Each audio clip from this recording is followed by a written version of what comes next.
for the following week. We do like a majority rules voting thing, and that's about, they kind of vote on the topic, and then we go forward and I research the crap out of it that week and then present it the following Monday night. So that is kind of how that all works.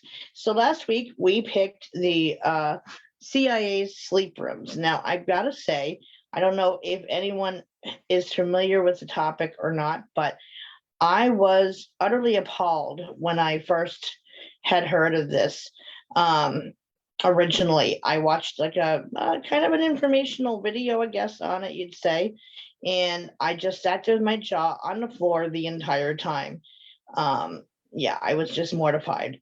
And so, okay, they're confusing me on there. So I'm going to just keep going and apologize to my group for not monitoring the chat in there because I'm a little confused as to where they're going to be viewing it from. So anyhow, I will just go ahead and present it. And even if they have to watch it in replay, then so be it. At least it'll be available once the kinks get worked out. So the show is already up and broadcasting in your group.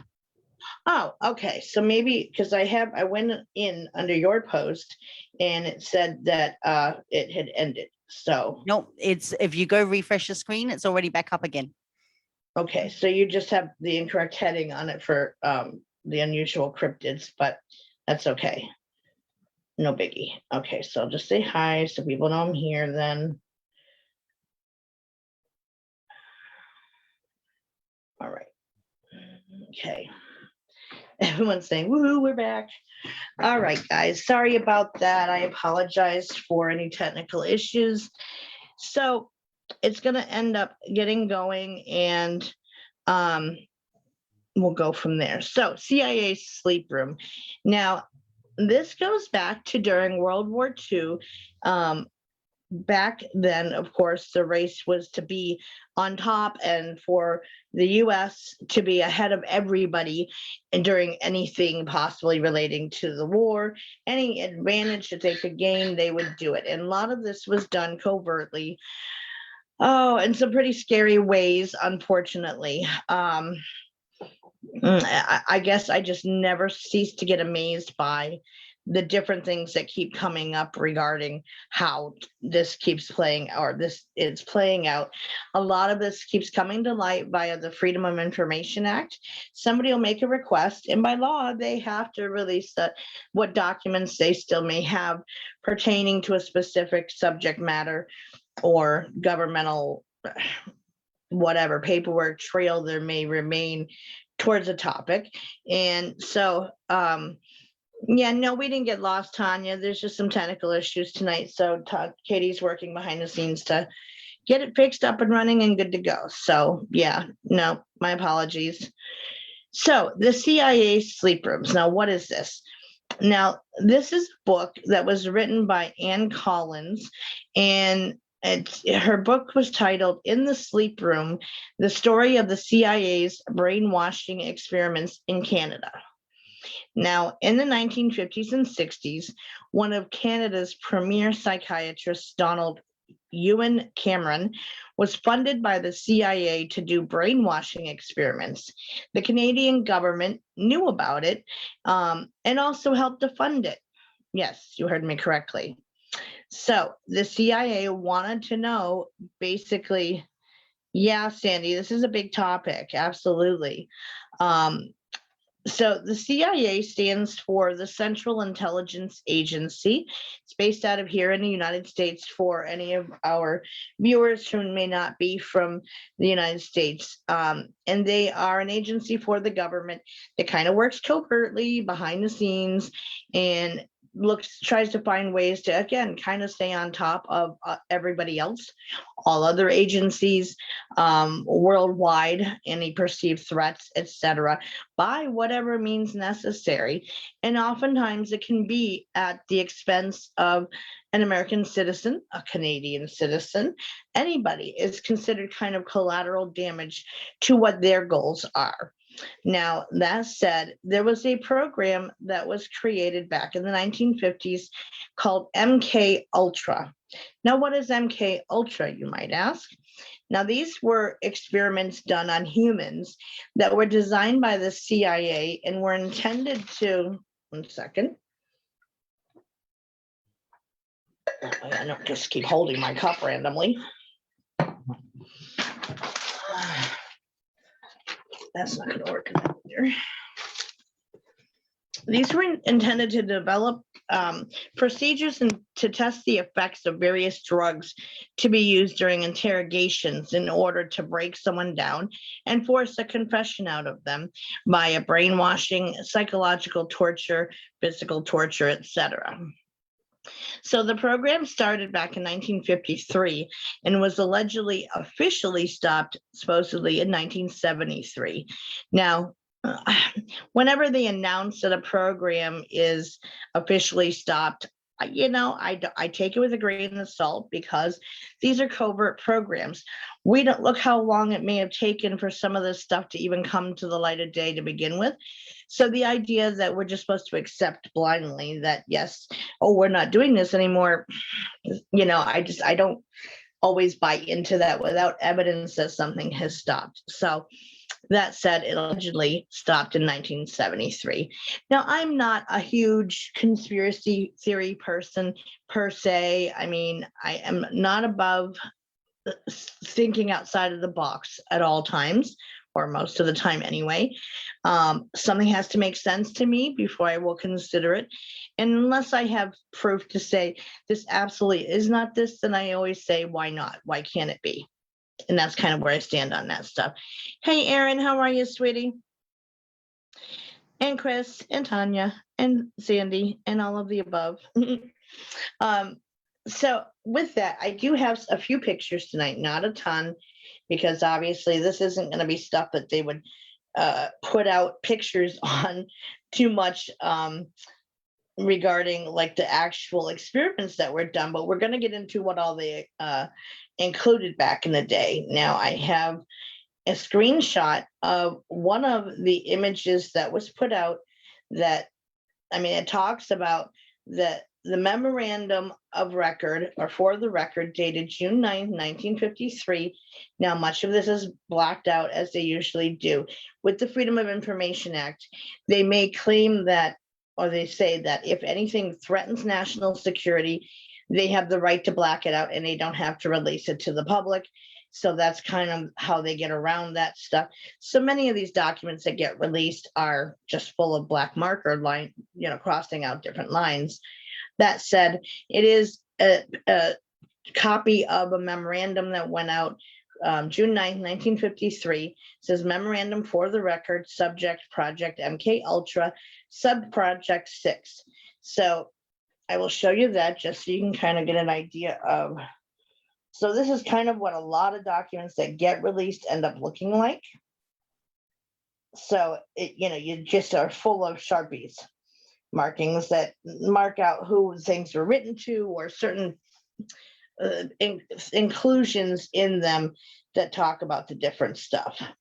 Now, before, a few minutes ago, I mentioned a Dr. Cameron, who was a psychiatrist who kind of was put in charge of a lot of this testing via only a few, Aaron, via the CIA. Now, his family, he's now deceased, but his family stated that they didn't own whether or not he knew the CIA was funding him or not. Seems to me like, I cover more about that later on in the show, but it seems to me you couldn't do a job for that long and not have some idea of it. But this is Dr. Cameron here, who was involved in the creation of a lot of, let me see if I can get it without the glare here. There we go. A lot of the creation of the tests that were done in the so-called sleep rooms, which we're going to get into what those are in a couple minutes here. So I just want to give you a face to put to his name anyway. Black and white photos just don't tend to show up great on camera for some reason. All right, so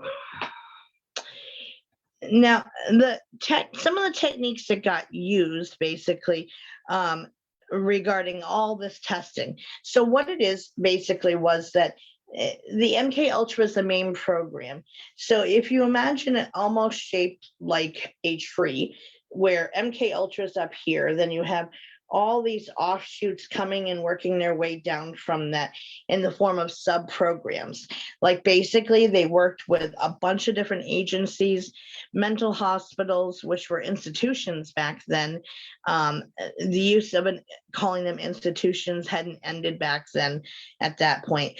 They hadn't been turned over to psychiatric hospitals, so they were still considered institutions. Prisons. I mean, all of these people, 99% of them were unwilling participants in all of this testing. So the techniques that were used, that again, the US and the Canadian government were in on it, and the Canadian and US citizens were used as test subjects. So these included administering high doses of the psychoactive drugs, especially LSD and other chemicals, quote unquote, electroshock at a much greater, higher level than what is typically given in psychiatric treatments, hypnosis, sensory deprivation, isolation, verbal abuse, sexual abuse, and quote, other forms of torture. The sheer scope of MK Ultra was wide and far reaching, as it was carried out as quote research at more than 80 institutions, universities, hospitals, prisons, and pharmaceutical companies. It was first brought to the public attention in 1973 via the Rockefeller Commission, who were tasked with looking into allegations. Basically, is this something real? And through them, there was also a committee called the Church Committee, which was so named not because it was headed by the church, but the last name of the gentleman who was in charge of it, his last name was Church. So it got called the Church Committee.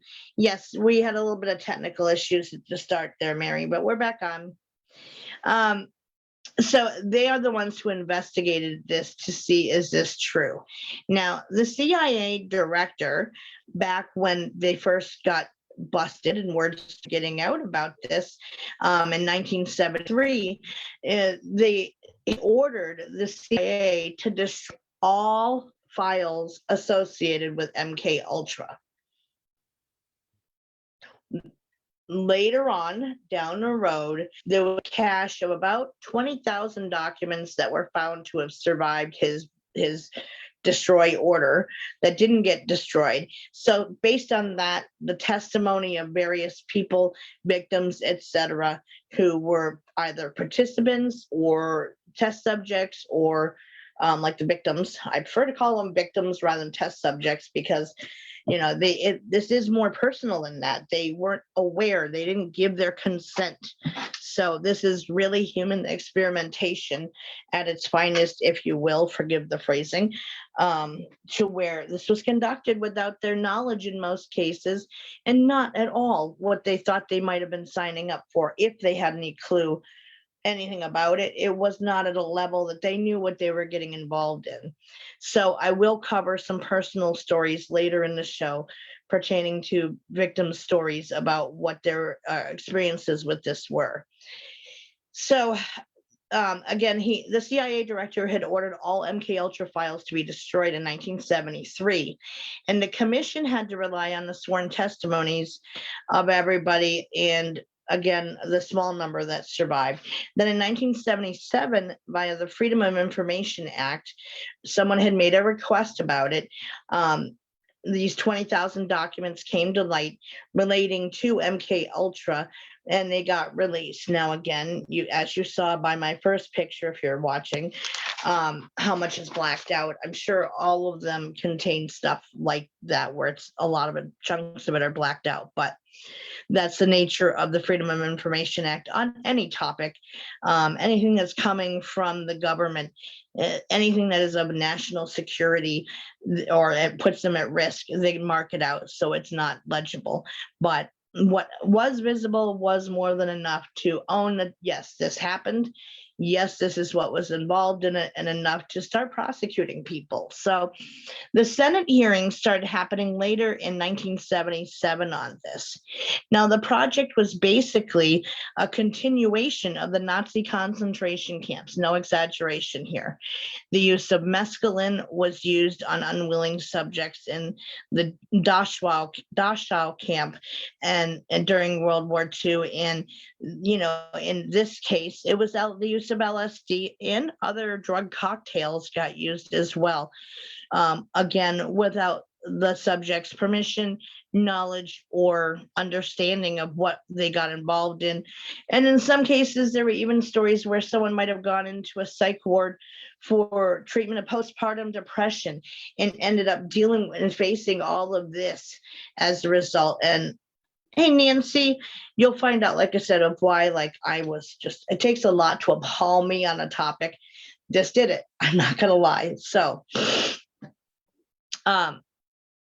the CIA's agenda involved several schemes against Fidel Castro, who was, among other things, Prime Minister of Cuba from 1959 to 1976. Surviving documents suggested that some 150 research projects had been funded by MK Ultra. Millions were poured into this. Now, I'm going to read to you some of the things from a screenshot I took from one of the official documents of all of the things that they got involved in with this MK Ultra program. Now, so again, MK Ultra was at the head, but from there was like a trickle down effect, hooking up with other agencies, companies, etc., that conducted the quote research through even university, colleges, etc. And someone may have agreed to part of it, but without the full knowledge of what all they were going to go through. So the scale of the project, so I will show you, it is, let me get in this hand. It always shows up better when I aim it at this hand, maybe. Come on now. Nope, it's not going to show. It's too light, I guess. Sorry, guys. It's just a bulleted list. So, scale of the project. One 1955 MK Ultra document gives an indication of the size and range of the effort. It refers to the study of an assortment of mind-altering substances described as follows. Number one, substances which will promote illogical thinking and impulsiveness to the point where the recipient would be discredited in public. Number two, substances which increase the efficiency of mentation and perception. 3, materials which will prevent or counteract the intoxicating effect of alcohol. 4, materials which will promote the intoxicating effect of alcohol. So in one hand, they're making you drunk. The next time, they're making you so you don't feel drunk. Materials which will produce the signs and symptoms of recognized diseases in a reversible way, so they may be used for malingering, etc. Number 6, materials which will render the induction of hypnosis easier or otherwise enhance its usefulness. Substances which will enhance the ability of individuals to withstand privation, torture, and coercion during interrogation and so-called brainwashing. Number 8, materials and physical methods which will produce amnesia for events preceding and during their use. Number 9, physical methods of producing shock and confusion over extended periods of time, and the capability of surreptitious use. Number 10, substances which will produce physical disablement, such as paralysis of the legs, acute amnesia, etc. Substances which will produce pure euphoria with no subsequent letdown.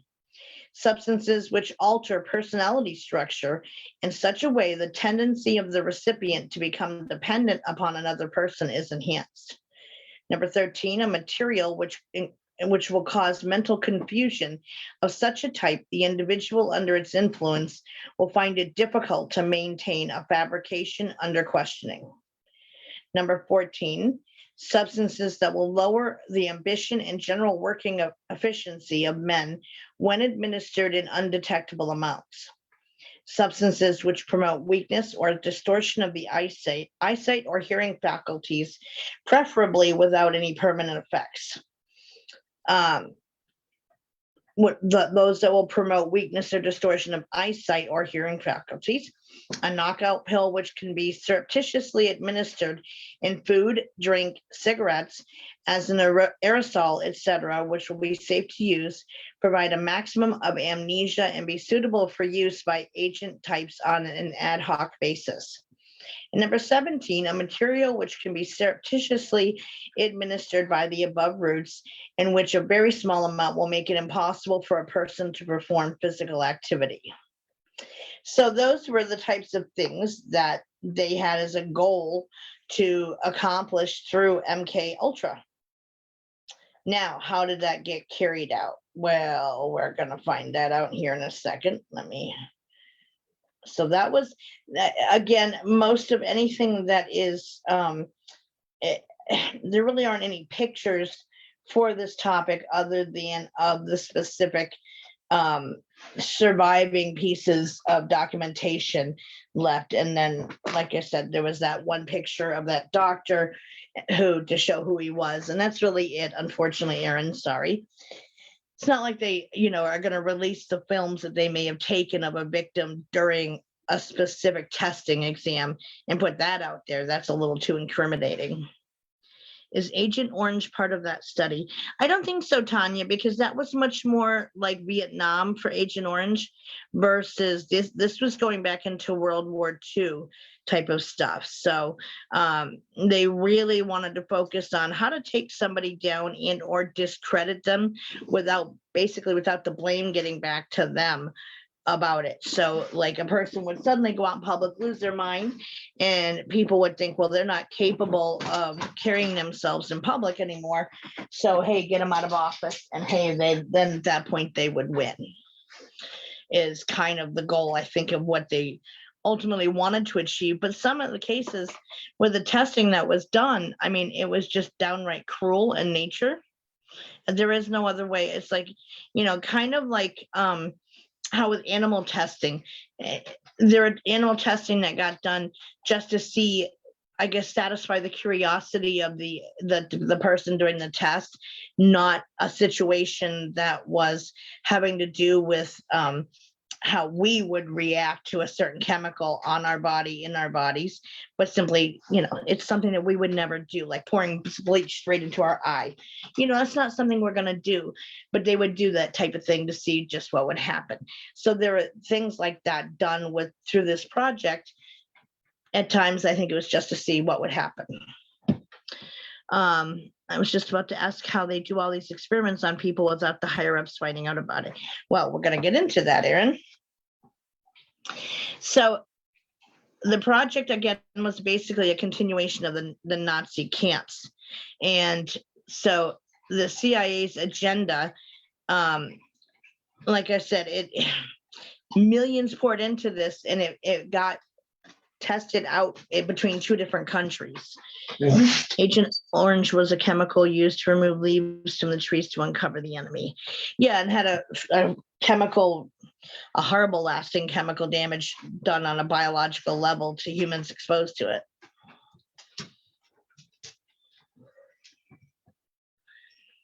So the church committee was also involved, like I said, with the investigation, which was a U.S. Senate Select Committee to investigate the abuses. So this is what the church committee would do.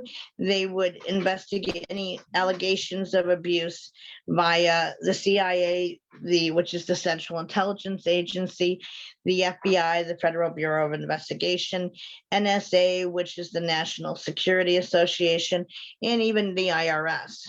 Yeah, it can cause cancer and a lot of other issues besides that. Yeah, he's wandering. I think he's bored and wants to go out, but he's a little late on that one. So the report found that quote, now this is the church's report based on their investigation with the Senate committee. Their report found that, quote, drugs were used primarily as an aid to interrogation, but MK Ultra / MK Delta, which was another nickname for the program, materials were also used for harassment, discrediting, or disabling purposes. CIA documents suggested somewhere in the ballpark of $87.5 million on the project. Oh, yeah, no, it did have a purpose, but it had a horrible reaction with people who got exposed to it. So they dropped it, even though there were soldiers in the area exposed to it. So the experiments that were done on Americans, oh, and I'll reiterate that number just for good measure, with inflation of today's money dollar amount, it would equal $87.5 million of taxpayer dollars was spent on MK Ultra through the CIA. $87.5 million. Now, the experiments that were done on Americans, as one officer put it, LSD was administered to, quote, people who could not fight back, end quote.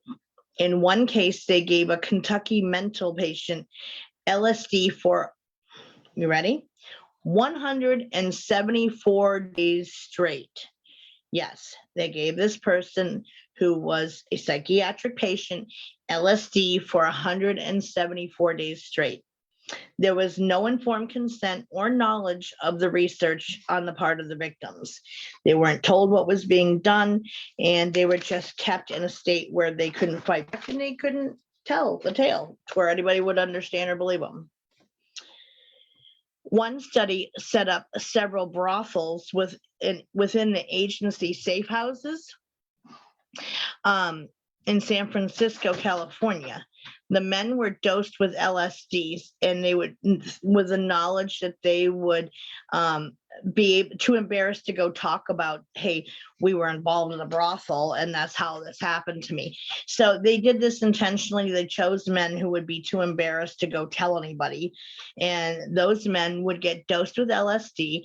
They would pick up prostitutes to participate as well in the program, or women that the officers found attractive, and put them in a situation where they would and film what was going on in the brothel. They were equipped with one-way mirrors, and the sex sections were filmed for later viewing and study. To what? Test the effects of LSD on a sexual encounter? Yeah. And another, interrogations were done on CIA employees. So this wasn't just the average American citizen who got used for this. This testing was even done on their fellow employees. Oh yeah, Nancy, absolutely.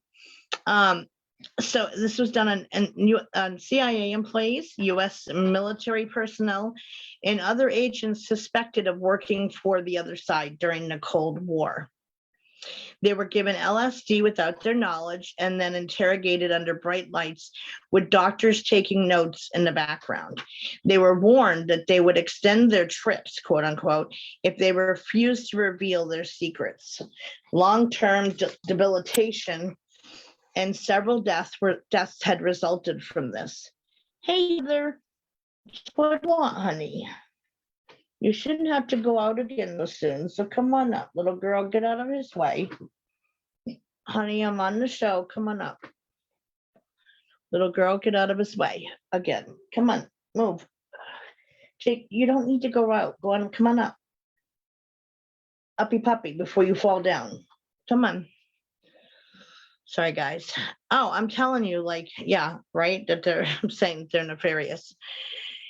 So a grad student named Vic Lovell volunteered to take part in what in reality was a CIA finance study for MK Ultra. Now, Vic worked as a Menlo Park in a veterans hospital as an aide in San Francisco, or in the San Francisco Bay Area. He was a graduate student. So, he was working on finishing grad school to get his PhD.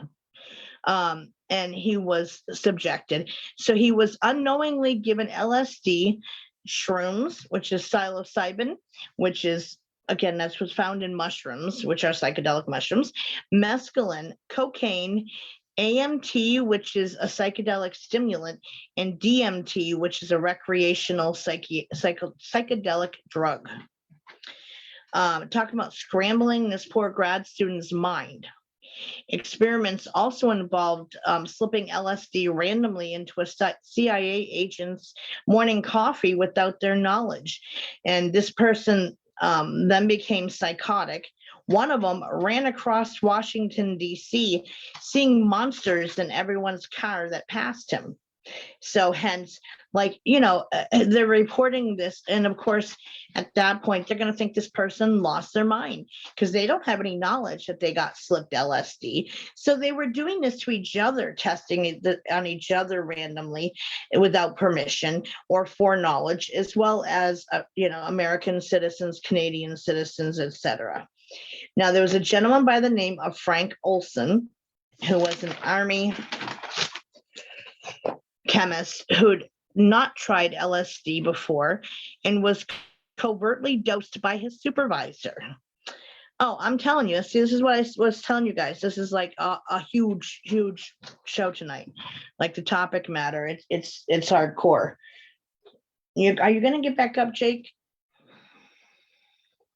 Let me know so I can get the cat out of the way. Come on, you got to move more than that so he can get up without feeling like he's going to land on your head. Come on, move out of the way, little girl. Just go back there for now. You go ahead. I got her. Come on up. I got her. Shaker, how about now? Let's not draw this out for 25 minutes or something. Come on. Puppy, puppy. Come on up. I'm doing a show, so you got to get up and stop, not be like interrupted. Come on. Jake, I'm just going to go ahead and she's going to do her thing. You do yours. How's that? Sorry, guys. I have an elderly Dalmatian for those who don't know my animals. Those in my Facebook group are well aware of my elderly dog and my cat, who are cantankerous towards each other. And my elderly dog, he doesn't see as great as he used to. And yeah, anyway. Oh dear. Sorry, guys. My tablet fell. Sorry. Okay, so Jake, come on up. You got room. Sorry about that falling over.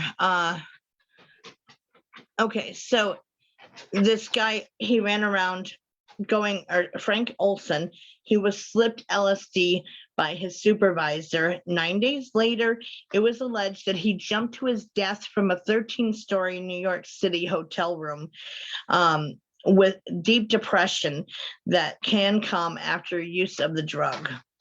Now, there's going to be more on that later in the show, which came to light on what really happened to him, but there is more to it. We'll put it there for now. I don't want to give it all away right yet because it comes into play later in the story. No, my tablet knocked over, Tanya. I was trying to move the tablet or the table for Jake so he can get up, and I tipped over. That's all. Magic mushrooms are decriminalized. Are they really? I didn't know that. I've never been into that stuff, psychedelics of any kind, and yeah, they don't interest me. Come on, Jake. So 7 Kentucky volunteers, quote unquote, were given LSD for 77 consecutive days. MK Ultra MK Ultra, after all that, dismissed LSD as far as being used for the Cold War as too unpredictable. So after impacting all of these people through involuntary use and subjecting their bodies and minds to that without permission, they said, you know what? Yeah, we're not going to mess with LSD after all. Forget that. So it's okay. Really? Yeah. So by 1962, the Army and the CIA had developed super hallucinogens, and this resulted in many academic and researchers pulling out from MK Ultra. They drew the line in recognizing just how off the books they were getting, and treading into uncomfortable territory where they really started acknowledging, okay, you're kind of crossing the line in human experimentation at this point. We're withdrawing from our contributing to the program. So there were many that did pull out after that, but just as many stayed in. Yeah, exactly. Come on, go ahead and get up if you can before your legs don't let you get up. So in other cases, they'd be given IV drugs, which are like included barbiturates, which act as like through an IV in the arm. They were given barbiturates, which act as a central nervous system depressant. And boy, Jake, you're just having a time of it, aren't you, honey? Yeah, he's making a mess on the floor. I am so sorry, guys. Give me 1 minute. He's having a bit of an accident on the floor here. No, that didn't have anything to do with him refusing to get up on the bed. It's, he pooped. So give me 1 second to do basic cleanup duty. I apologize to anybody watching or listening. Invariably, this happens during my show. So 1 second, guys. Okay, I'm sorry. Oh, Jaker, you embarrass me sometimes. Come on, watch out, honey. Every show is something, darling. I love you, but my goodness. I don't want to step it in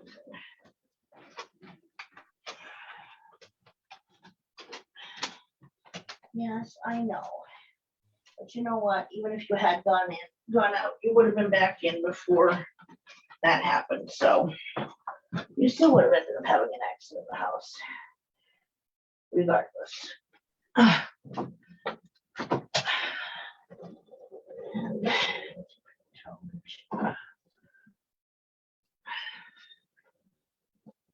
Okay.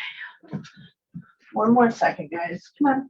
Hurry up. We're running out real quick. You're doing well. So you have water now. You good? You still need water? You good? Okay. All right. Come on up. Okay.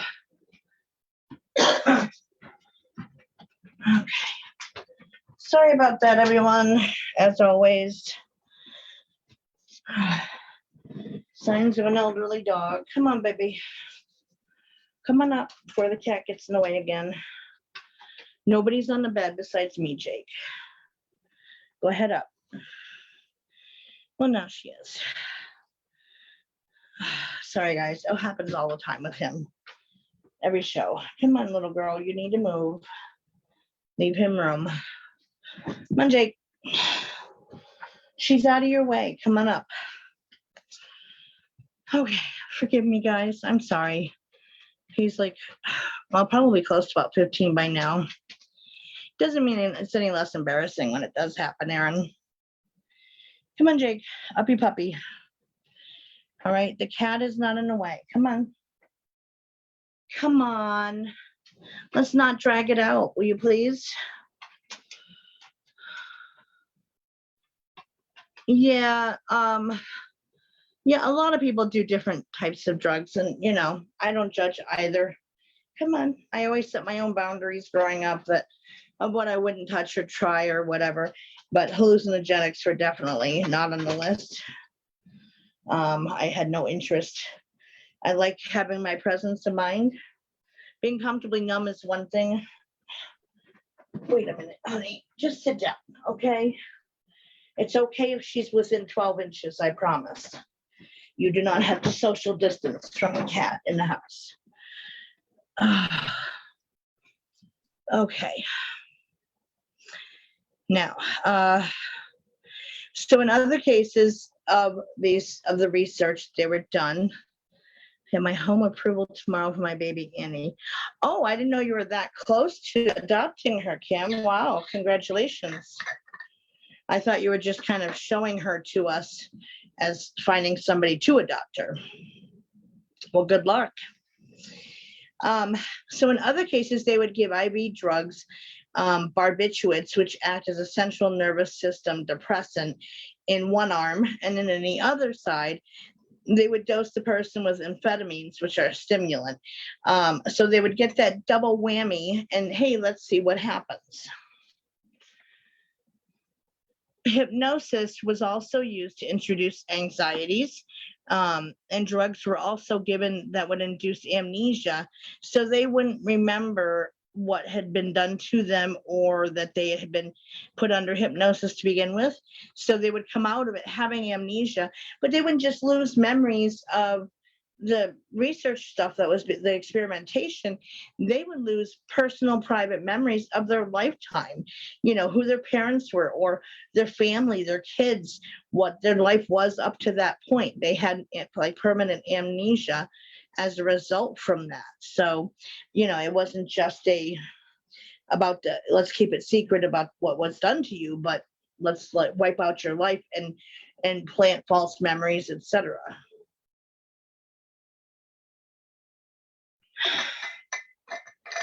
And in fact, in one of those cases, I read where they were, the person who was the researcher who was conducting the experiments, they would actually tell the person that it was plant false memories, that it was their parents who was doing the experimenting on them.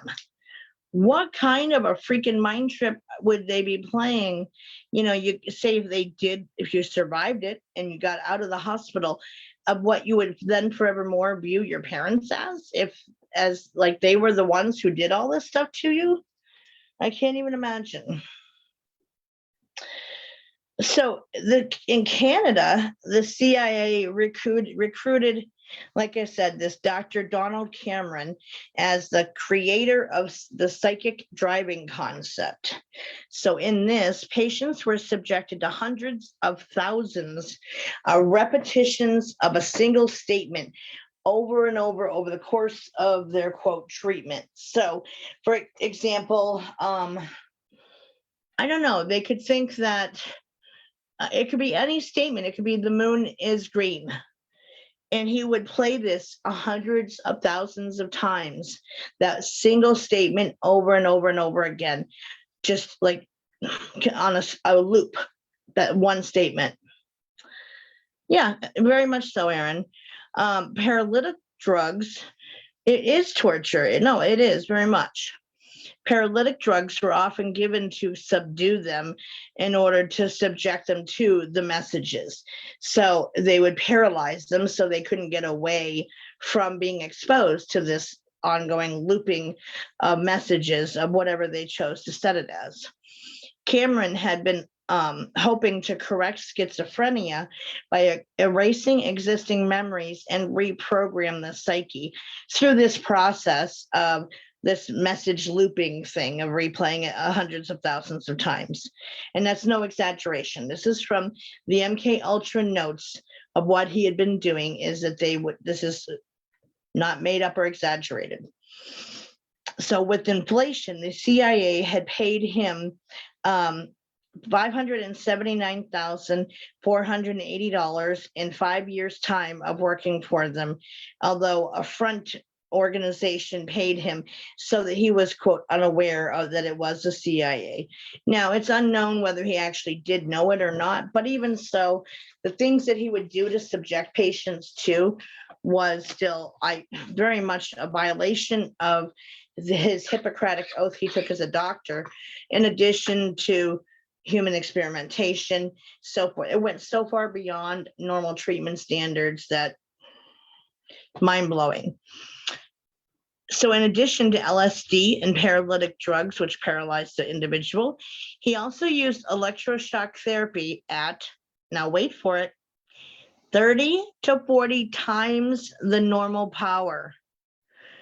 30 to 40 times the normal power of electrical current that was applied directly to an individual's head. Now, for anyone who may not know what that is or has seen it done, it is a form of treatment that it still gets used in certain cases for mental health reasons or in treatment of certain mental health conditions, to where they have the paddles they apply to the side of the head, put something in so you don't in convulsion bite your tongue off, and they apply direct electric current to the brain, essentially electrocuting certain areas of your brain to try to, quote, reprogram them and to create new circuitry to reprogram the damaged areas. 30 to 40 times the normal power that would be used for a typical therapeutic electroshock therapy. He would jack their machines 30 to 40 times stronger than what they normally would get. Very much sickening. He would put someone into a drug-induced coma for weeks at a time and play those looping tapes of either noise or repetitive statements.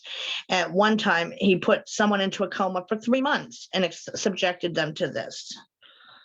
Yeah, it is still used today, which is what I said, Tanya, that it is still used for certain conditions today, but it's very much regulated for a certain voltage to be applied. Some patients say that they think it might help. Others, it's considered brutal and barbaric, but oh yeah, Renee, you should have the CIA, if that's involved, then it's got to be something more than, yeah. But wait, there's more. I think more people should know about this, even though it's so far after the fact. But again, to tell me that human experimentation isn't still going on in the world, I don't buy it.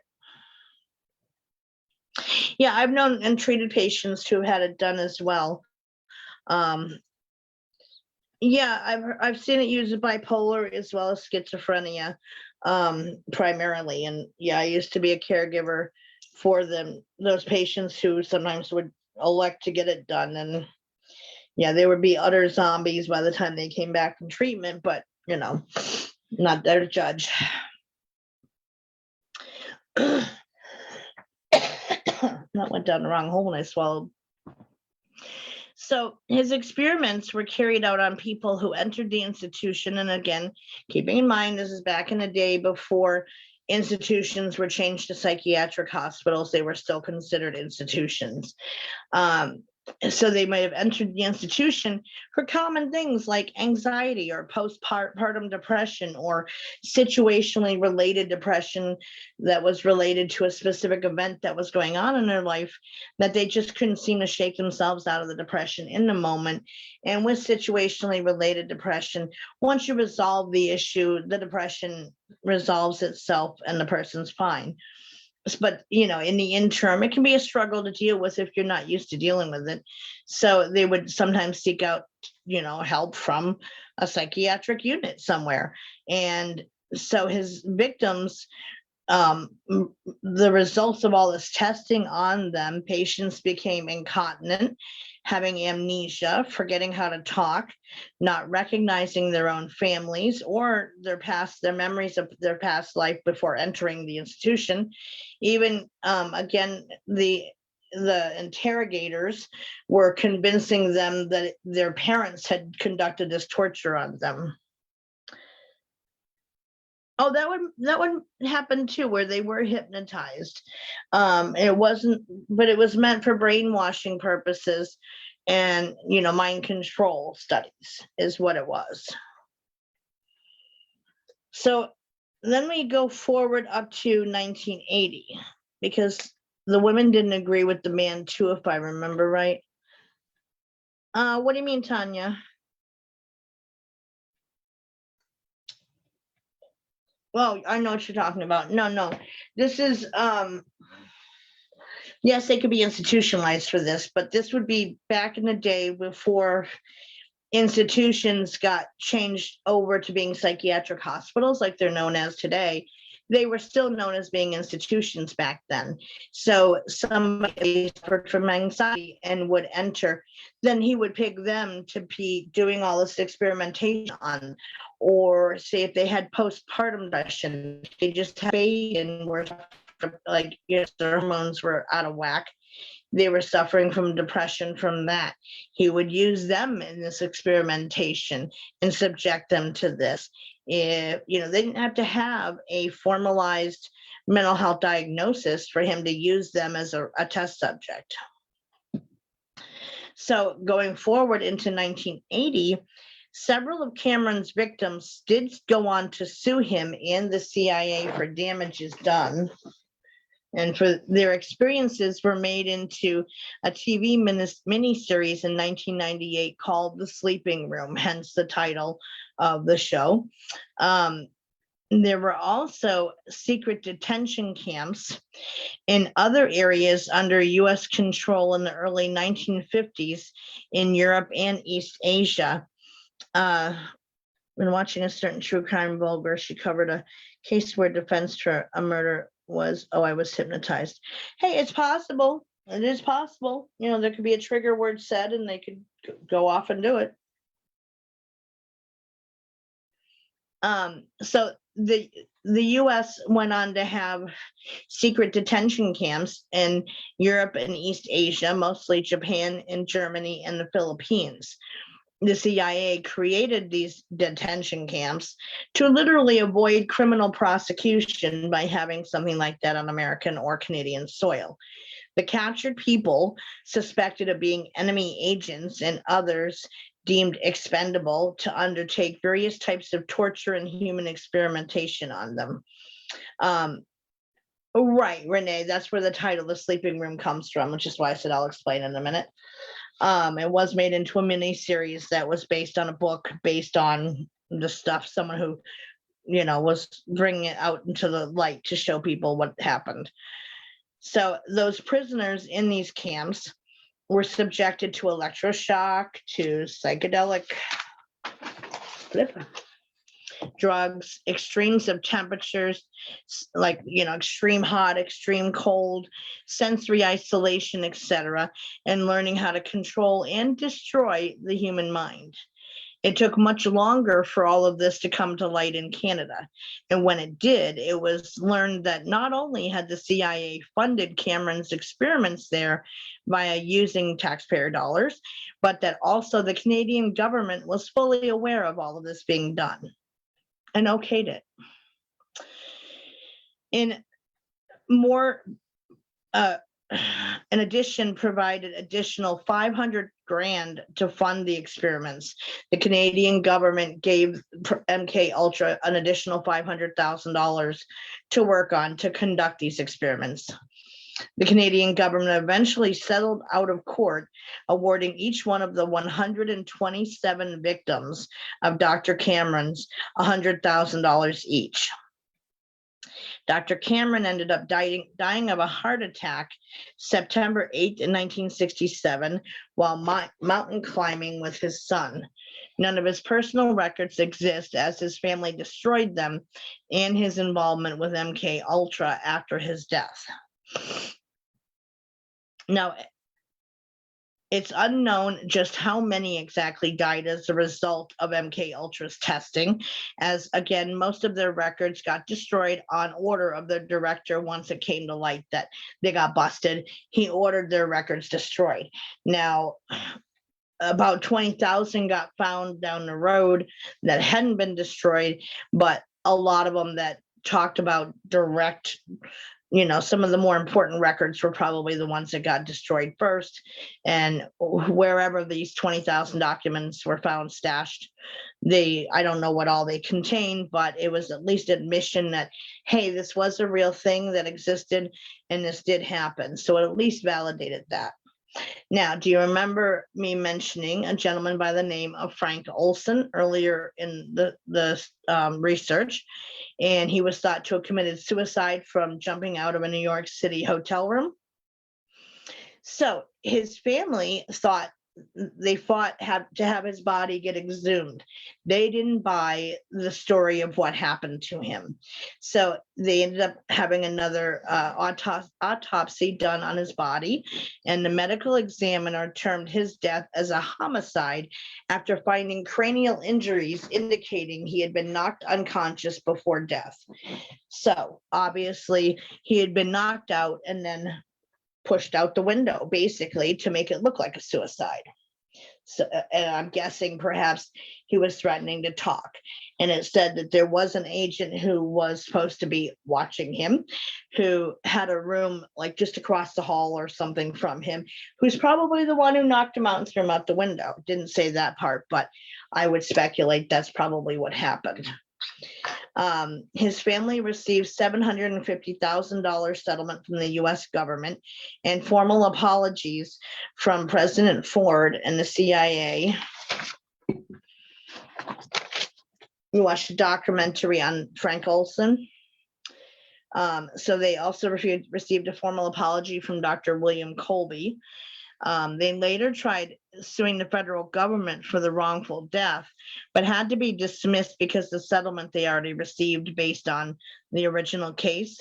But the judge did state that he found all evidence, as far-fetched as it sounded, to be credible in what they presented, but that they couldn't prosecute the same thing twice, basically, the double jeopardy thing that courts have, because they already settled out of court.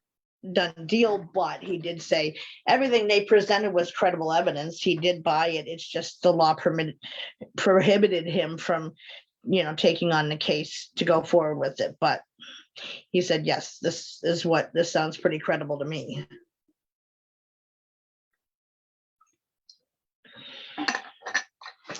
Most people who are raised to be patriotic regarding their own country, you don't like to think that your government would be doing stuff like this, which makes it all the more appalling, is that the blank trust people give to their governments, when obviously I would have to say virtually every government in the world is probably involved in something that's off kilter, of whatever nature, that's behind the scenes, off the books, whatever, that they don't want the general population to know about. But that kind of makes it more disgusting.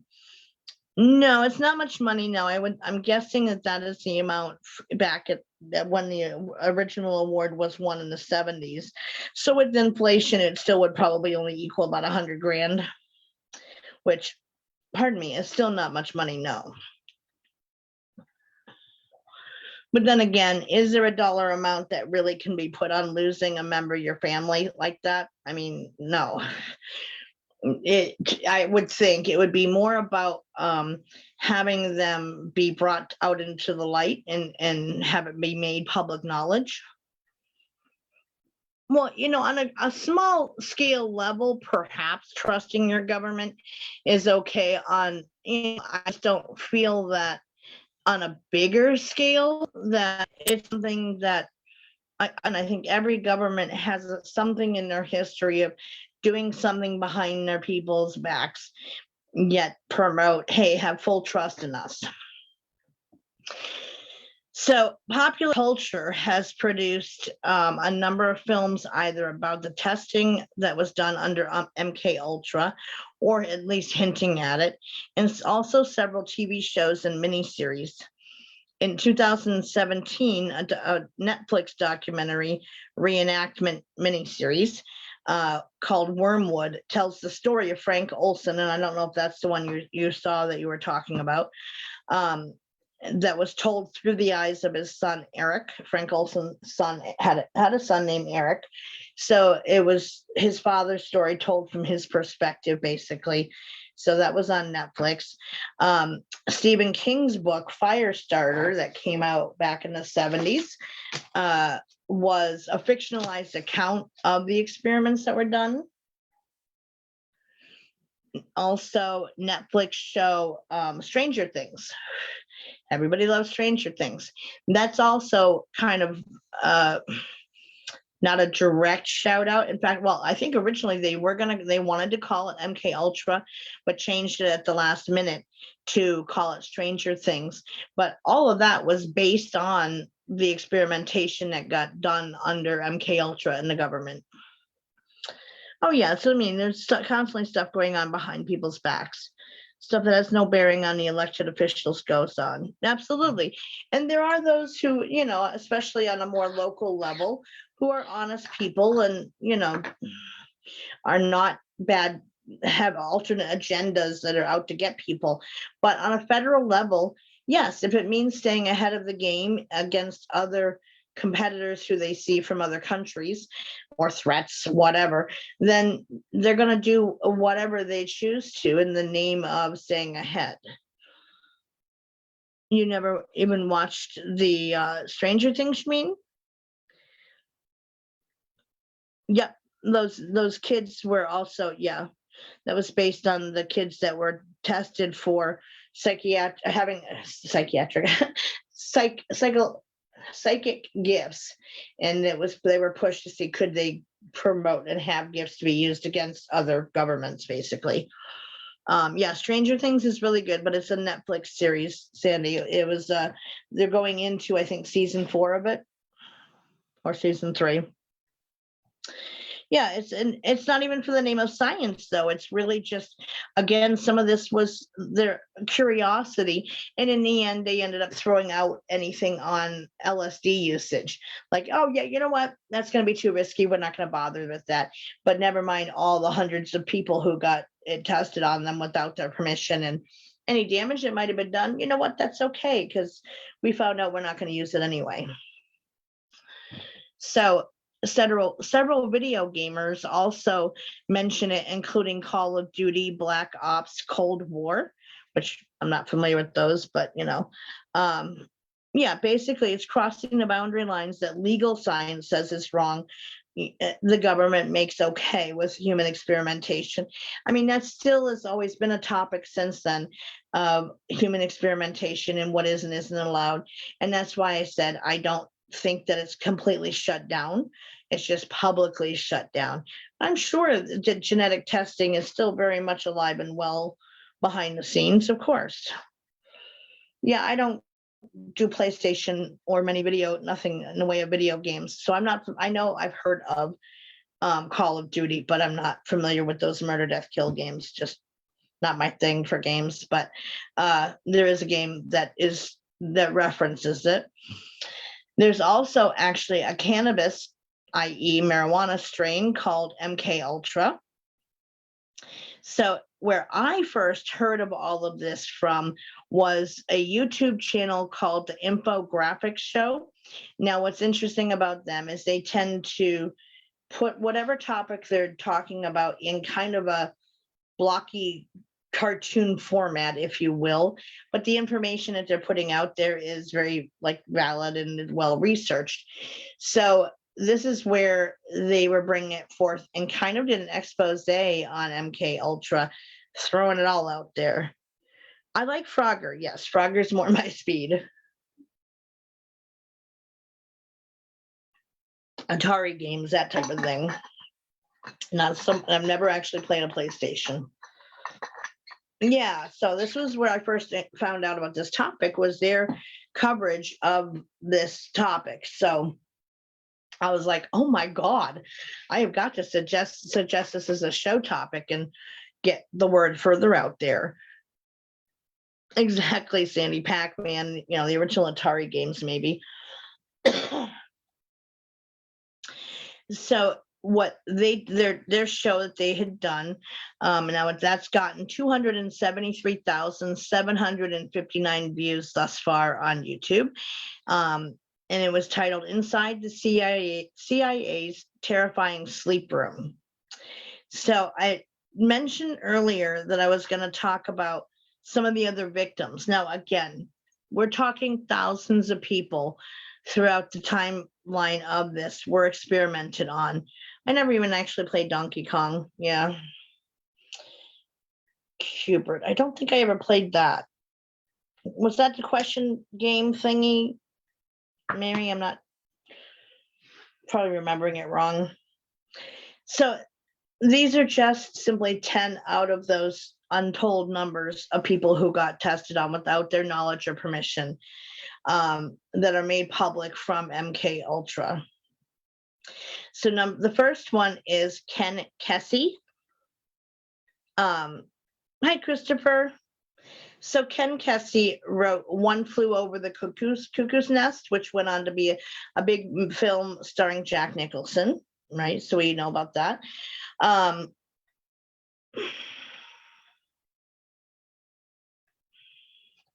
Sorry, Cassie was previously mentioned briefly in the notes, but not delved into. I had to read my shorthand abbreviation from about 4 o'clock this morning.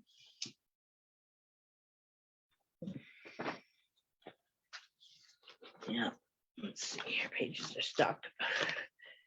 There we go.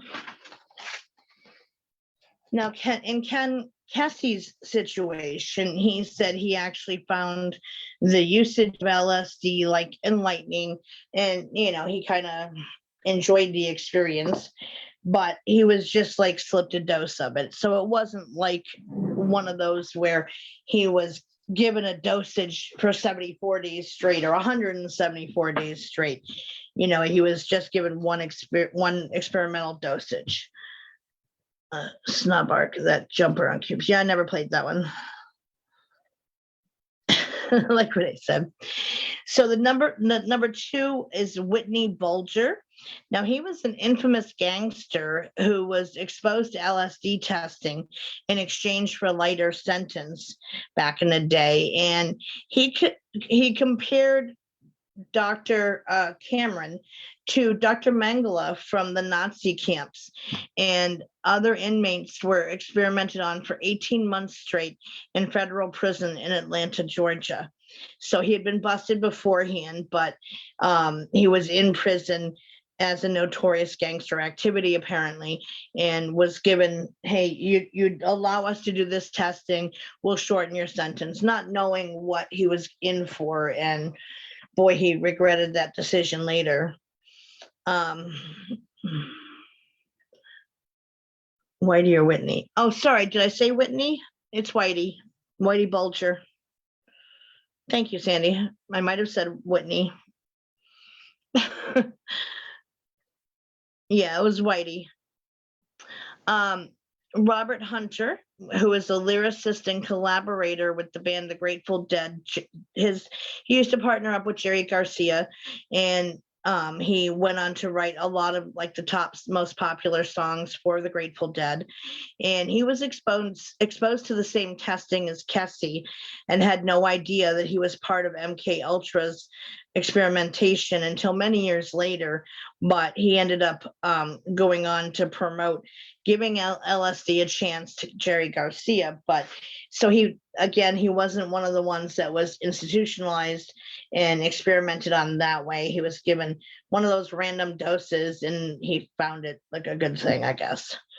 But he didn't know that he was part of it until well after the fact. Absolutely, Erin. Yeah, prayers go out to the victims' families. So Harry Blower is another one, and he was a professional tennis player who was considered one of the greatest tennis players of all time. Following a bout of situationally related depression following his divorce, he checked into a New York State Psychiatric Institute, where he was diagnosed as pseudo-neurotic schizophrenic for situationally related depression. Yeah, that's a stretch. And so I'm sure they labeled him as that in order to justify the lengths they went to with him with his testing, or with the experiments on him. Like, hey, we can get away with it more if he's thought to be schizophrenic, because obviously schizophrenia is a longer term treatment program as well as more intensive. So on the books, they could get away with it for a little while longer. It was rumored that's what happened to Kanye West. He was institutionalized and came out 100% different. Huh. Could be. I don't know. I don't know any of his past history. I know he's a little off, but not a fan of his. So he checked in early December of 1952 and was dead just over a month later. Not till 1975, 23 years after his death, did the government finally admit to the injections that ended up killing him. His family sued him and won only a $700,000 settlement. 23 years after the fact, they found out how he actually died. And he was one of those that was given some of those cocktails that they would create. And that's where it talks about in the beginning that some pharmaceutical companies were in on this because they were mixing up these cocktails that they would give to people, or in one case, give them barbiturates through an IV in one arm, and then in the other arm, have them hooked up just to amphetamines. You know, that's going to cause chaos in a person's system, to say the least. But they did it. Another one was a James Stanley. Now and I don't know how he was allowed to do this or slip through the system, but he enlisted in the military at age 15. No idea how, but he was a master sergeant by the age 20, who was one of the youngest to ever have held that rank. I know, right? The government is cheap. Except when using taxpayer dollars.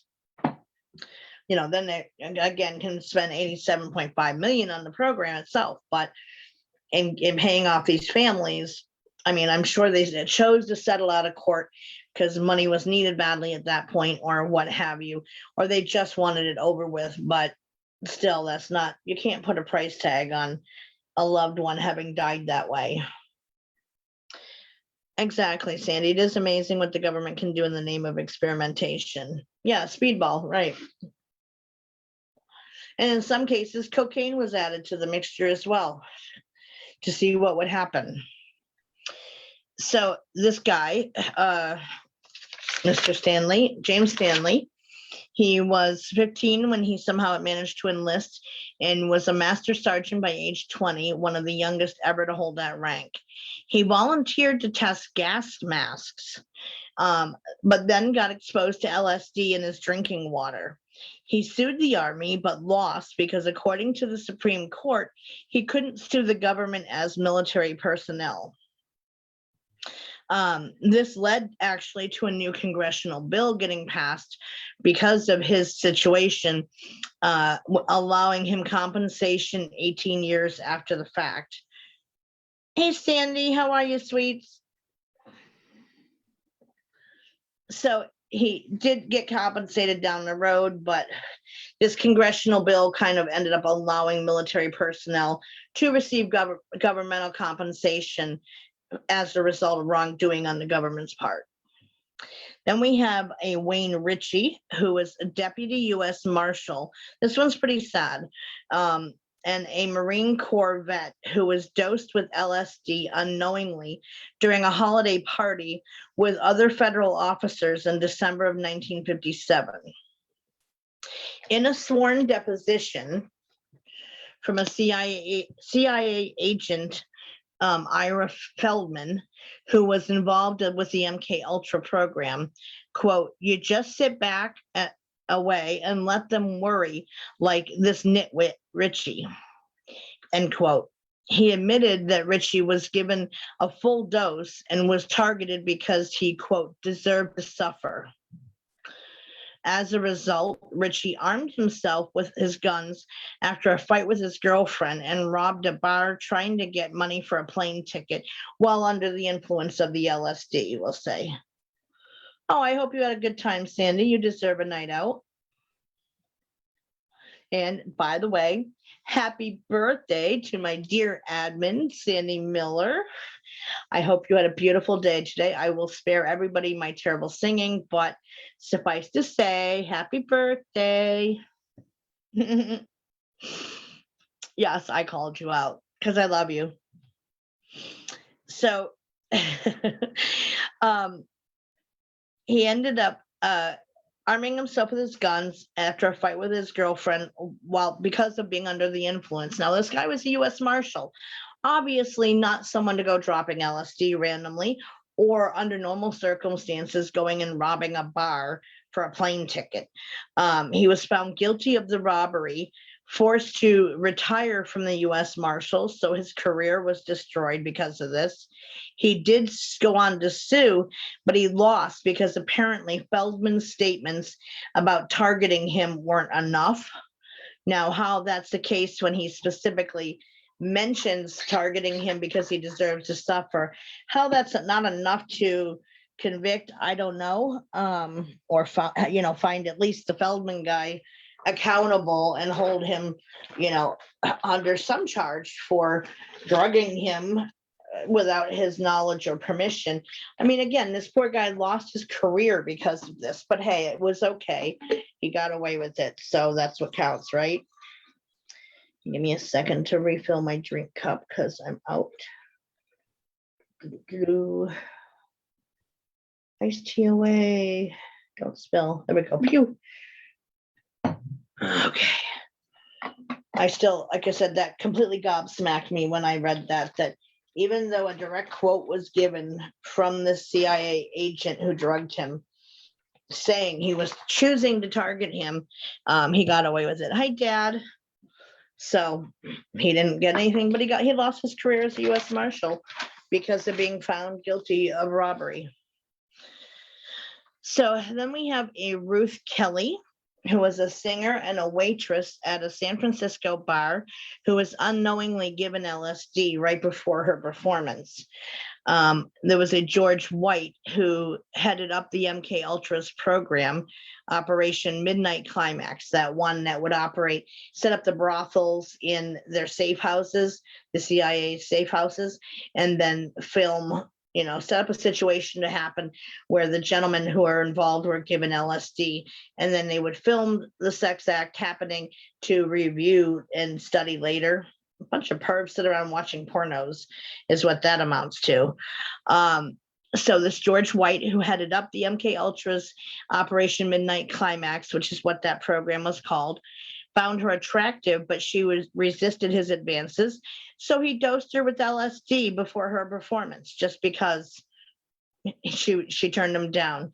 She ended up being rushed to the hospital and admitted until the effects wore off, because for those who don't know, LSD effects can last anywhere from an 8-hour period to 48, 72 hours.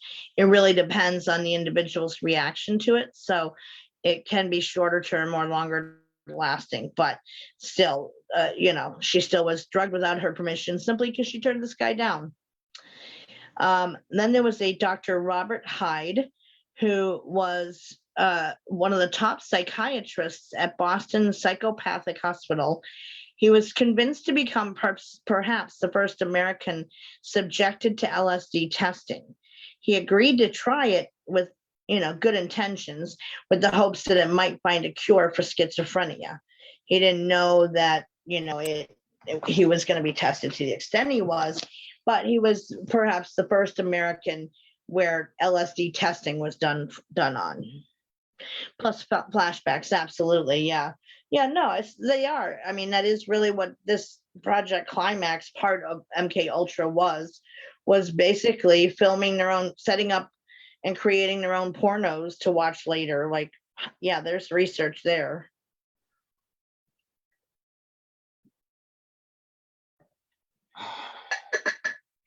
And again, using men and the men they would choose to be in the brothel situation were men who would be too embarrassed to come forward to admit that they were in a situation like that, where they were attending a brothel, if you will, or being involved with a prostitute. So they would never come forward to call them out on it, so they could get away with it. Yeah, very much so. So then there was the TSS agents, which stands for Technical Services Staff. The CIA had multiple units working on MK Ultra tests, including the Office of Security and the TSS. So this would be like within an agency, how you may have like an umbrella agency and other units, which would be groups of people under different programs working for the same umbrella organization, which would be the MK Ultra and the CIA. So the TSS worked for them, if that makes sense. So it was believed that by secretly dosing a public figure with LSD, that they could be discredited via their behavior. Before public testing began, the TSS agents first tested LSD in-house experiments on themselves in controlled settings. Now that's the key. So this is them agreeing to do it in a controlled setting for the sake of the experiment, meaning they were going into it with the heads up, knowing this is what's going to happen to them, knowing that it's monitored and so forth, full knowledge, full disclosure, etc. Okay, so they went on to secretly dosing a coworker without prior knowledge and without informing him till after the experiment. Other CIA agents were dosed by their fellow agents randomly and secretly. Security agents were worried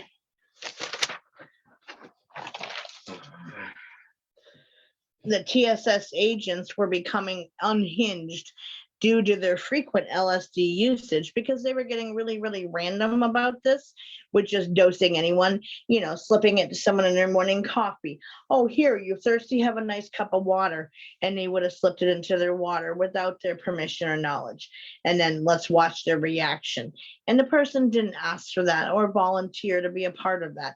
So all this was being done randomly. So it was being concerned that the TSS agents were becoming a little unhinged because of how much they had dropped LSD themselves, and that it was impacting their capabilities to perform their job correctly and safely, and were going on doing this to other people randomly. Things came to a head when a plan was revealed that they wanted to spike the punch bowl at a holiday party, in which case anybody at the party, can you imagine a room full of professional agents being doped out via LSD? That could have some scary implications, because these people are armed. They don't just leave their guns at home when they go to an event. They always are armed just by virtue of the jobs they do. I can't imagine creating that kind of chaotic situation just to see what would happen. No, that's why I had no interest myself in doing psychedelics growing up, because the idea of what could happen scared me, and not being in control of myself to that degree that I would have no memory and or completely do something off the wall, dangerous, lose my mind, and not have any ability to control my behavior, that was scary to me, and never had any interest in trying psychedelics because of it.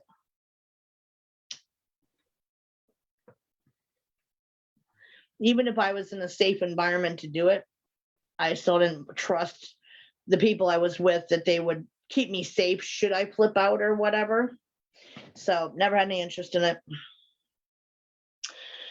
So in a memo, it was made clear LSD could, quote, produce serious insanity for periods of 8 to 18 hours and possibly longer. Now, these are but 9 cases of the people that were impacted from the CIA's MK Ultra secret testing.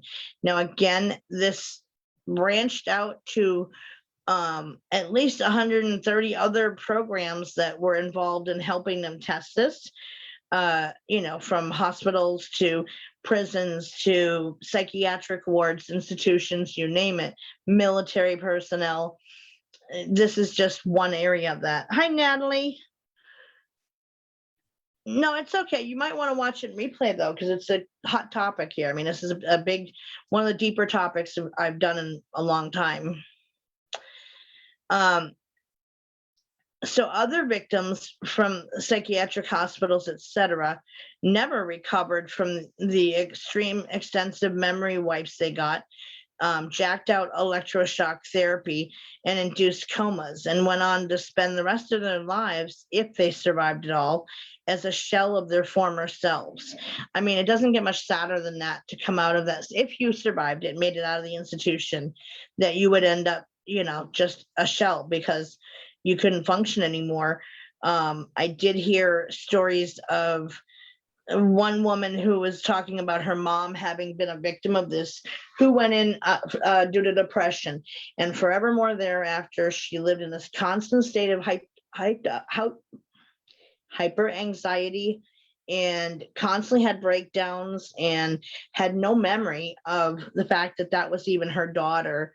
She didn't remember her because her memory had been wiped out, and she just basically was lost in her own mind of the images created by the LSD and whatever the looped messages that were recorded and hyperplayed back for her 100,000 times, and the off-the-wall electroshock therapy. Her brain was scrambled.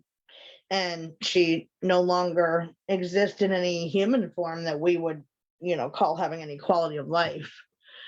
Drugs lower your basic intermittent inhibitions, I think is what you mean to say, basically letting you play out your fantasies in your head without fear of consequence.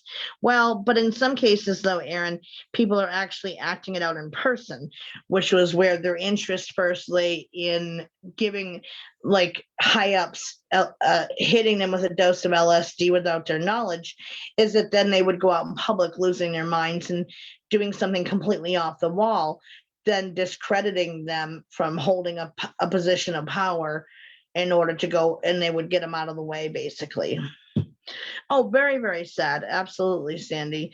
And that's why, again, I thought that this story was important to put out there further than what, it's already out there, because many people are still unaware of the details of it.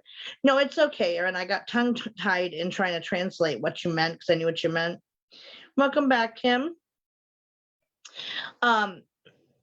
That's why I thought it was important to talk about this, because even though, yes, it's a matter of public record that they got called out on this and that the victims were awarded, paltry awards for it.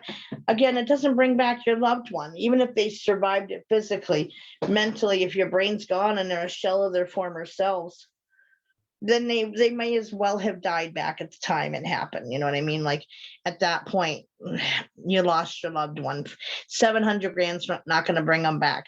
I mean, yes, it is at least the public apologies, is at least public acknowledgement of this, but it doesn't undo that it happened. And again, I mean, I see stories pretty regularly talking about that the idea of human experimentation is still happening in underground labs, military bases, etc.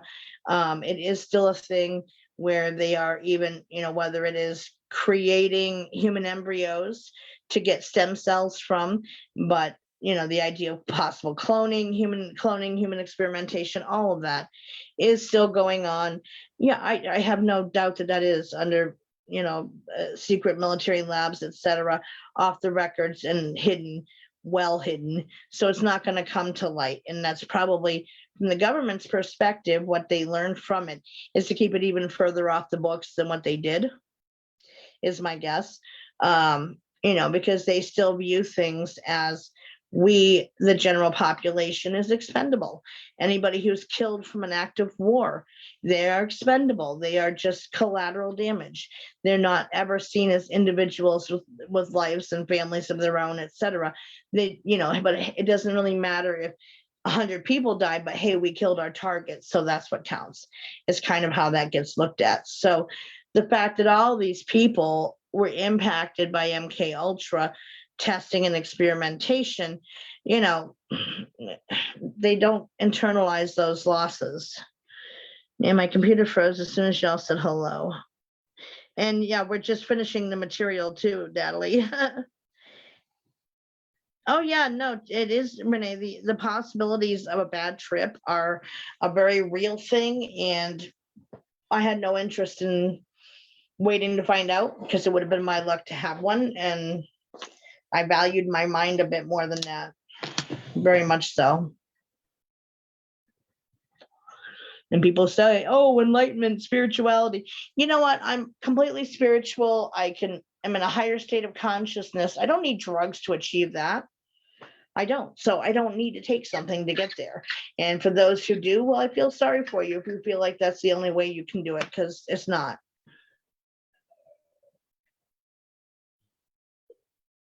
So there you guys have it. The CIA's secret sleep room. It was so called that because of the cases where, that Dr. Cameron for one of the patients put them into a drug-induced coma, which can, by the way, produce its own health issues, because the longer you're in a coma where machines are supporting your being alive, are breathing for you, etc., the harder time you have recovering from coming out of it. I bet if they understand, if these experiments are done on them and their families, sure, that'd be a whole different thing, but again, very few I mean, yes, there were some who volunteered for it, but not to that level where they would be dosed for 175 days straight or whatever. I had a friend in high school that lost his mind and wound up in an institution from taking acid. Yeah.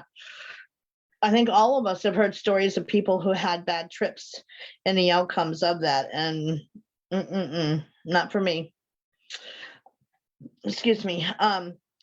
So like I was saying, if you are put into a drug-induced coma, the longer you are in it, the worse it is for you to be brought out of it, because there are complications that arise from that, including your body remembering how to breathe and support you on its own without the use of life support equipment.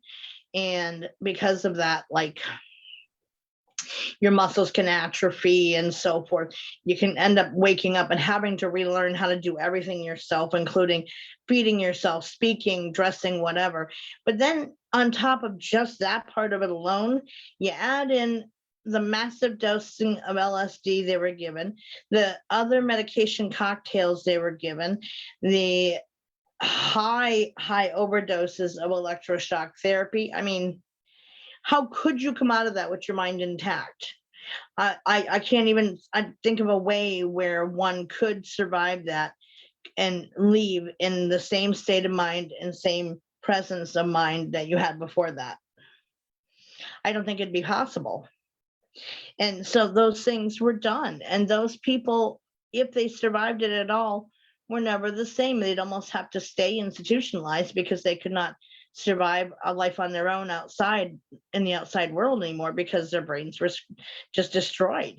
And that was the point of the program for that part of it, was to destroy the brain, really, to reprogram the brain to plant whatever ideas they wanted, to get people to confess easier under torture and duress, that they could do these things to them as a form of torture to elicit confessions out of people during wartime, whatever was their excuse for it. So, I mean, that's treading some dangerous water, morally, ethically, in every way possible that I can think of, and a violation of every moral and ethical value across the board in every way possible. So I thought it was important to kind of be another source of putting this information out there to people. And for all those people who say, oh no, our governments wouldn't do that, and or our freaky conspiracy theorists, yeah, there are some people who take the conspiracy theories too far, but at the same time, if someone just randomly heard this without it not coming from a reliable source, yeah, they'd probably look at it as being a conspiracy theory. Yet all this took place and the documentation backing it up was provided. So how can you refute that? So you can call me whatever you want if conspiracy theorist makes one feel better. All right. But again, it's because I'm realistic and looking at things. I weigh out, does this make sense? And did this happen? Well, yeah, 20,000 pages worth of documentation saying it happened, in addition to all the testimonies from people affected by it. Yeah, that's pretty big evidence base to say this took place. So yeah, it's a real thing. So I think my chat froze. Let me double check. Oh, I guess not. Okay. No one's talking, that's all. So as far as topics for next week, let me close this out. So the next Willows Bend will be on May 10th. Hard to believe we're in May already, isn't it? Yeah, no, it is. I mean, even if I heard it, I would, without having any of the supporting evidence to go along with it, I would say, yeah, that's possible. I believe it could have happened. Even if I didn't hear any of the individual cases of it, I would have said, yeah, I can believe that happened, just by my understanding of the covert operations that the military and government gets up to. And again, the Canadian government were in on it as well. So yeah, just making sure, Mary, sometimes my chat freezes and I have to swipe it right and bring it back in order to get working again. Aaron says, were these people getting a big paycheck from doing all these illegal experiments?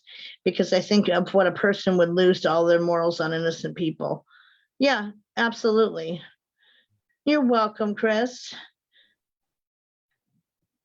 Yeah, I know. When I saw the calendar, it really internalized the May part. I was like, wow, that went by fast. Okay. Yeah, it's going quick. So the next Willows Bend will be next Monday, 8 p.m. Eastern, May 10th. So the topics to vote on, and again, as always, anybody out there listening or watching anywhere else other than the Willows Bend group on Facebook who wants to have a vote, you can message me or the Soma Fusion page and message them on the Soma Fusion network. So therefore, get the message if you have a say in what the topic is. Otherwise, we vote as a group and the majority wins, and that's what I cover next week. So I did throw on a couple of new topics this week that I thought were interesting. Took a couple off that weren't really getting any votes for a few weeks in a row. So what we have on the list still is Ed and Lorraine Warren, phone calls from the dead, Guge in Tibet, which was a Buddhist kingdom from the 10th century that just literally disappeared, no signs of where they went. Derinkuyu, which is an underground city in Cappadocia in Turkey, which underground meaning in the cave system. Longong, China, caves, underground civilization unknown of who was there. You're funny, Renee. Creepypastas, urban legends, and reptilian aliens. Can't talk tonight. So Ed and Lorraine Warren, phone calls from the dead, Guge, Tibet, which is a Buddhist kingdom from the 10th century that just disappeared, Derinkuyu, an underground city in Cappadocia, Turkey, Longong, China, which was also an underground cave system where the civilization is unknown. Underground what, Karen? There's two different ones on there for underground cave stuff. Creepypastas, urban legends, or reptilian aliens. So Sandy says Ed and Lorraine.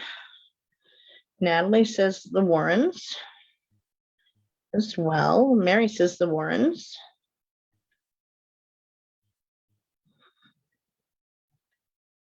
Marianne says reptilians.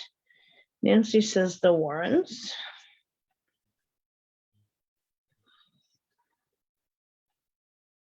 Creepypasta says Renee. Ed and Lorraine says Aaron. And urban legends. So again, we have Ed and Lorraine Warren, phone calls from the dead. Guge, Tibet, the Buddhist kingdom that disappeared. Derinkuyu, which was an underground city in Cappadocia, Turkey. Longong, China, caves that were of an underground civilization unknown. Creepypastas, urban legends, or reptilian aliens.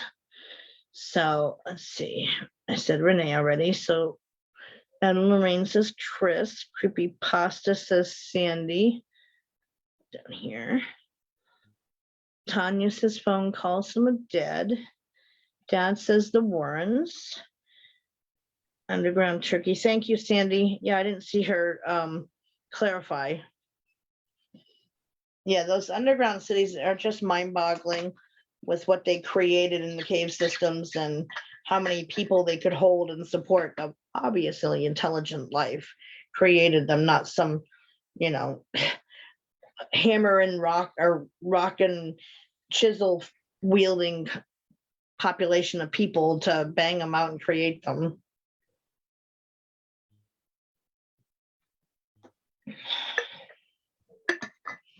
I heard an interesting theory earlier today, and I was like, So they were proposing or pondering, perhaps, if the people of Atlantis and Lemuria were said to be very, very tall and look a lot like Nordics.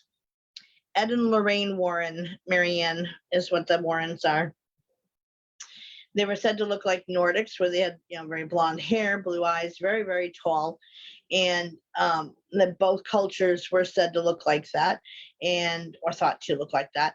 And also the Greek gods were thought to look like that as well. Could it be that the Greek gods were created based off of the Atlanteans and Lemurians? Had me wondering. Used to watch Cities of the Underworld with Dan Wild, but I've never heard of that one. People always want to take credit for everything.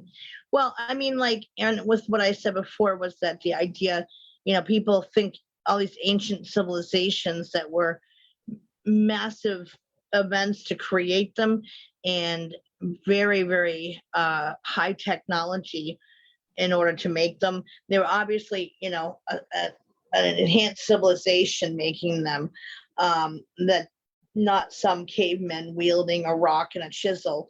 There's no way those people could have made them. It had to be made by an advanced civilization.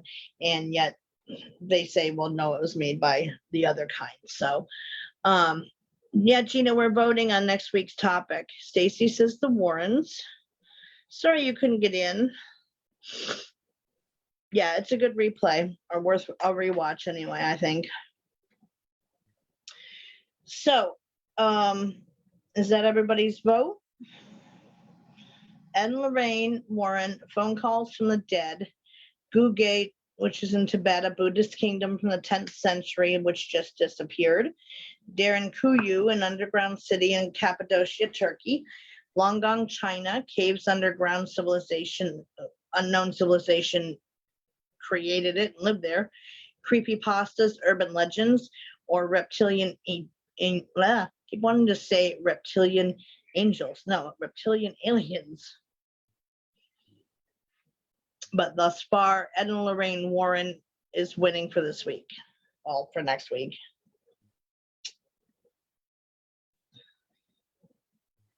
So while we wait to see if there's any other votes that are going to come in, that will lead to this Wednesday. We will be having the Seth Speaks book group, whereby we probably will finish the book, is my guess.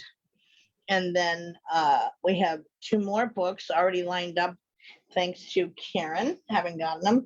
The Coming of Seth and the Nature of the Psyche, which is also in the Seth Speaks family of books that are set to go. So we'll choose which one to read from after that. So, yeah, there's a lot of people tend to say either this, or that. It's still, I add the votes, but it's still the majority wins. So, Ed and Lorraine had the most votes. They had 8 votes out of all of them. So it looks like Ed and Lorraine Warren will be it for next week. So, I'll to cover their life history and then cases they worked on, etc. They're both crossed over now. So, but they really were pioneers in the field, paranormal field. Thank you, Gina. The only ones I added to it recently was the archaeological cities that were unknown people, or the disappearing ones, and the phone calls from the dead. I thought was an interesting topic as well. But yeah, so that'll be for next week. So this week on the 5th, we have the Seth Speaks book group, 8 p.m. Eastern time, in my Willows Bend group. If anyone chooses to join from there, you are welcome. And then Friday, I go live from my page, Beyond the Veil, on Facebook, giving readings. And that's 8 p.m. Eastern time also. And then back in here Monday on April 10th at 8 p.m. Eastern for Ed and Lorraine Warren. I watched their nephews. I didn't know he did a podcast. Which nephew?